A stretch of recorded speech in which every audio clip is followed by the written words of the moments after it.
Hi, Rosie Dupan from Labyrinth of Nurture. So I wanted to do a quick video for those of you who work with your hands and arms a lot. So that's people who type, crochet, knitting, hand sewing, anything where you're doing lots of fine motor skill work with your hands. These I'm just going to run through 5 exercises that will help you keep your fingers, your wrists, and your shoulders and upper back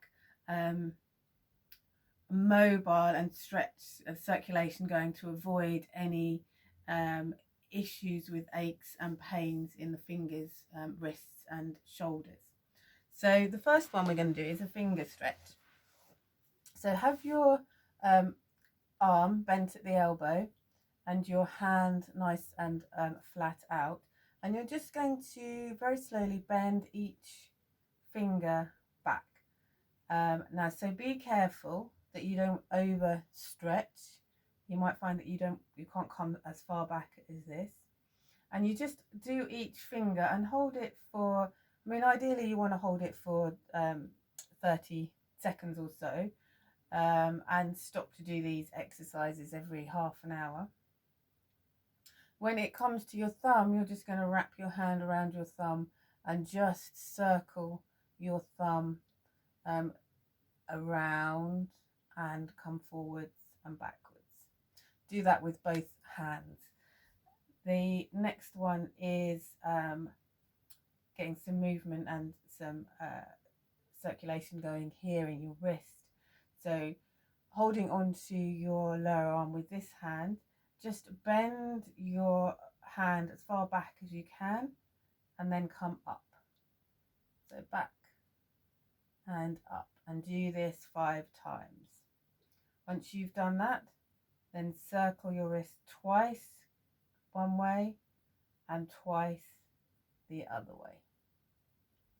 Once you've done that, hold on to your upper arm, and I want you to imagine that you've got a cross here on your forearm, and you're going to turn that cross towards the floor and then up towards the ceiling, and the movement's coming from your elbow, so the movement's coming from here, not your shoulder.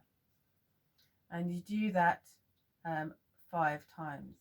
Then you're going to have the movement from your shoulder. So imagine you've got hold your palm upwards, imagine you've got a cross here, and you're just going to turn the cross towards the floor and then up towards the ceiling. So you're just doing moving the whole arm and the hand as one whole. And do that 5 times. So you do that on both arms. Then you want to get a little bit more movement in the shoulders. So you're going to do big arm circles. So having your thumb pointing forwards, bring your thumb up to your head, turn the thumb up to your head, turn the thumb so it's pointing forwards again, and round to the back. So your thumb is always pointing forwards, and that just gives that more movement into your shoulders. You tend to sit here and be quite fixed, so lots of movement. Next one is to wrap your arms around your chest and try and hook your fingers in behind your scapular bones, and just hold that. If you found that your arms are up round by your neck, then just drop them down, and that just stretches out those muscles in your upper back. So we tend to do knitting and sewing and kind of get crunchier and crunchier and crunchier. So just coming up and stretching those muscles out will just relieve any shoulder ache. And the last one is one I'm going to show you on the floor, but you can equally do it on a chair or on a table. If you're sitting at a table, you can do this move. You're going to lay your forearms on the table. Make sure that your arms are making like a number 11, and you're just going to move your body backwards so that you're I've forgotten the word. You're pushing your hands into the floor, so you're creating a traction. You're not allowing your hands to come back, but you're taking your body back, and you should feel that stretch in your upper back. And hold that for a few seconds. making sure that you keep your shoulders down. They're not coming up by your ears. Your shoulders are nice and low.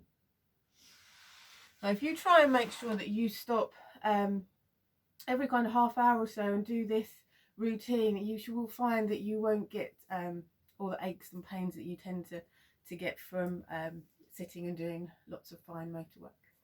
All right, any questions? Just drop them in the comments. Bye bye.